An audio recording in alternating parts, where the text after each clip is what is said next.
friends, Andrea here with a new video for Hip Kid Club. Today is Mixed Media Monday and I'll be working on a big letter. We're gonna be decorating a big letter, 13 inches tall by 12 inches wide, and there will be lots and lots of mixed media involved, and we're also going to incorporate these fringed pieces. So I know that last week we used a couple of rolled flowers from the ones that we got on the January kits, but the challenge for those for me were as practice, because the challenge for this week was to really incorporate them. So that's why you see me taking those paints out. They worked really well last week, and I decided I was going to use them again, and this time I will be showing you how I painted them.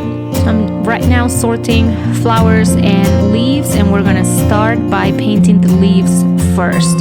So I will be mixing some of the Lindis powders. Last week I used the Nubo powder, but this week I will be mixing some blue Lindis powder and some shimmer paints, or another, I think a different Lindis powder. So blue and yellow goldish, in order to get some green. And when you add these powders or this paint onto the paper, it soaks the paint immediately. So it is, the good thing though is that it is such a thick paper that you can add lots and lots of water. So just keep in mind that when you're adding the paint, it will take lots of it, but also be careful with the color if you want to add shades.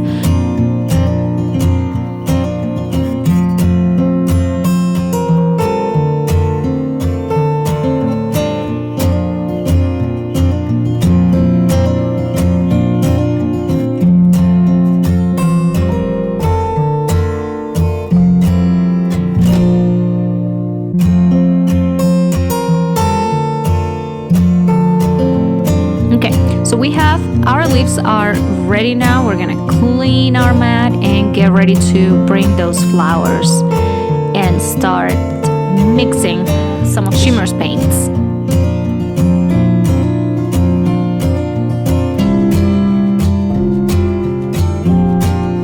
Okay, so I know from last week, from applying this color paint to our cut file, that this paint is really dark, so I decided to apply more water to it. And this time, I know last week these flowers I only painted them on one side, but this week we're gonna do it on both sides by adding more water to them. Even though we know that this paper is really thick, it's gonna make it easier for us to fold all of them, to glue them together, and once we fold them, the back side of the flower will also have some color, and that's just in case, depending on the angle that you end up looking at some projects, you want to make sure that you keep in mind every single detail of the project. And I know that if we end up hanging this on a wall, or by the way, this letter is for my daughter. Her name is Wen, so that's why the W. So if we end up hanging this on the wall or on the door, I want to make sure that it doesn't matter where you are looking at the flowers from, or where you're standing, or what side of the flower you're looking at, you are able to see color everywhere. So I have to confess that I wasn't sure. I've never seen this shape of flowers, of rolled flowers, and especially going from being super big to tiny at the bottom.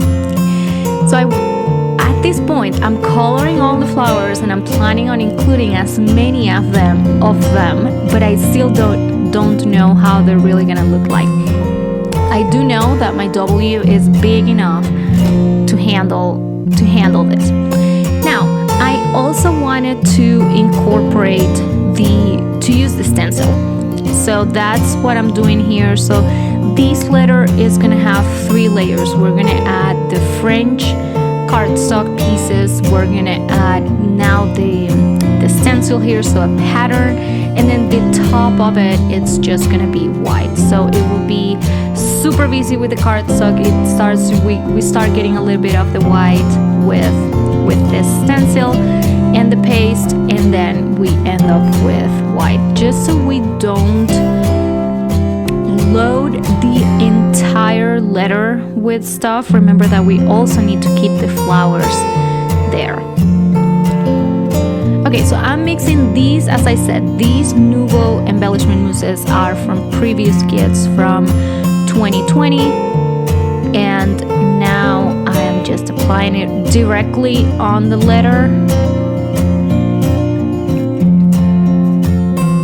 And the only thing I want to keep in mind is I don't want to go on the other side just yet, because I want to make sure that I follow the pattern on the entire letter.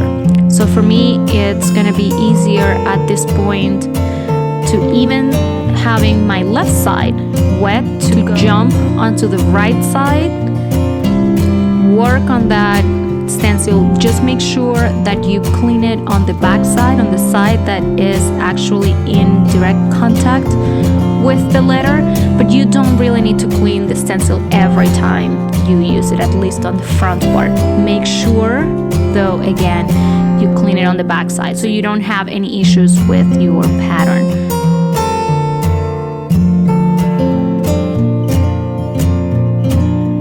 Okay, here I'm using this washi tape to make sure that, again, I don't go to the left side, but I forgot to remove it on this right side of the stencil. So you'll see that there is one part missing, which it does not represent a problem right now, because that's the area that I will be covering with the cluster of flowers. Here we go, and you see that there is just like one line missing.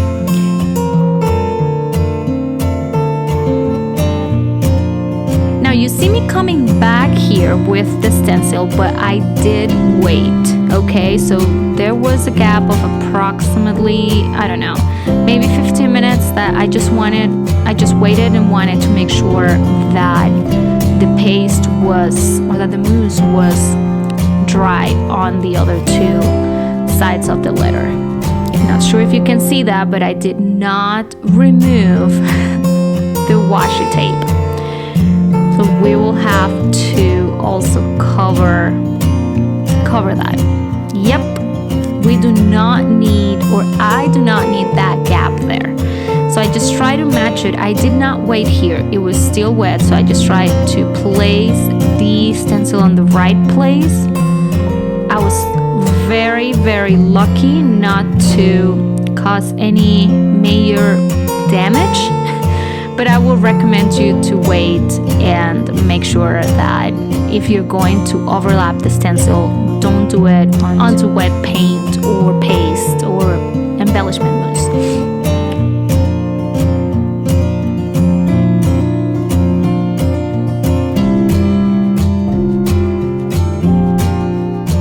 Okay, so the first one I skipped the process, but here we go. I'm using hot glue. This is one of the big flowers, and I'm adding the glue on the edge. I always start folding these flowers from the outer edge all the way to the top, and then that last bit of it, it's what I place right under the roll as a base. It's just a different kind of flower, and I ended up loving these ones because the fact that they're not all the same. And there you see me playing with them, just making sure that I can tuck them in and still be able to create a nice cluster when we get to that part.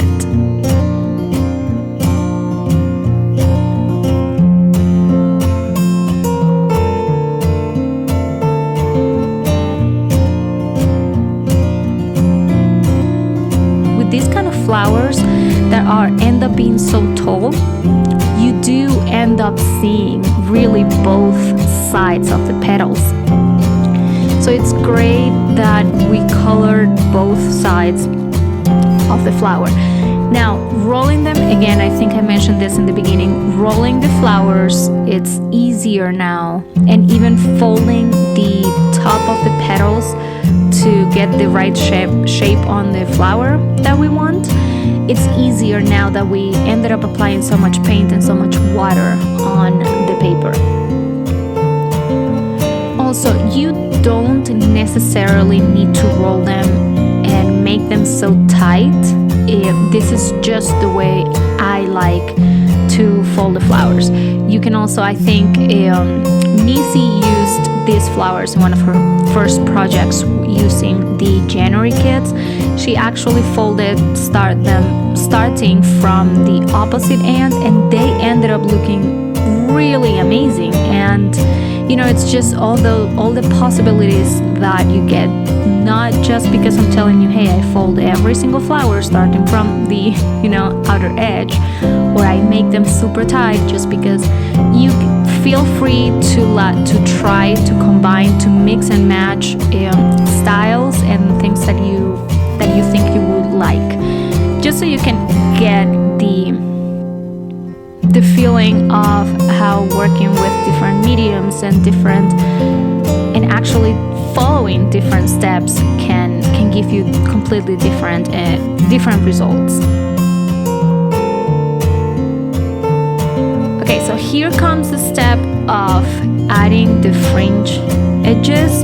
So I'm cutting them, I'm adding it on one side of the letter, then the next, just so I don't have to use the whole roll. I try to cut the excess with scissors, and then I realize the X-Acto knife will give me better results, or it'll just be easier. And for this project, I did use not all. I think I have used 2 of these fringe pieces before, so I ended up using the rest.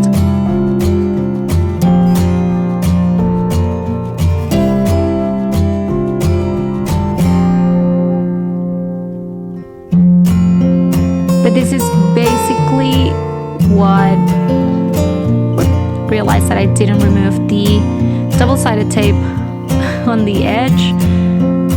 That's why you see me fighting it a little bit. And then same story. Flip it over, we cut the excess, and there we go. And I just repeated this process as many times as needed.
Separate pieces that kind of match, and I knew that the one on my right will end up being mostly covered by the cluster that we're going to create. So not a big deal.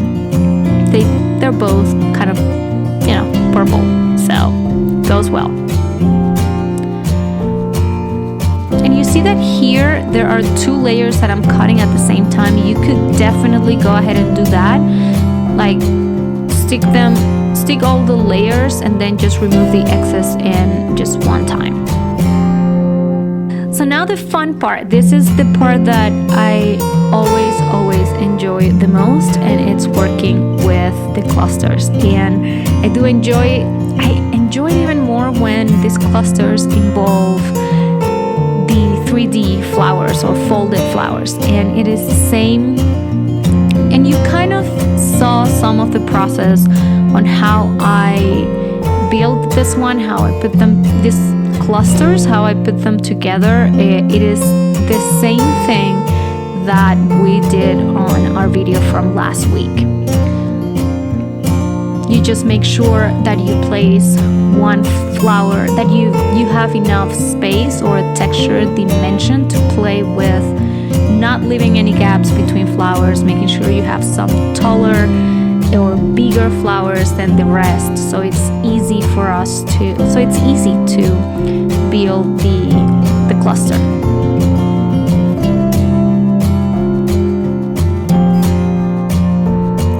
Play with some of the embellishments. Also feel free to add photos if you are decorating one of these big letters. A photo makes sense. This one I just meant to be a piece for decoration for her room.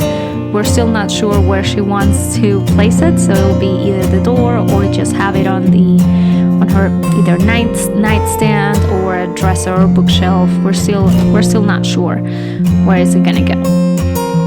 And we are almost done, just adding the last few pieces. These are from the die cuts.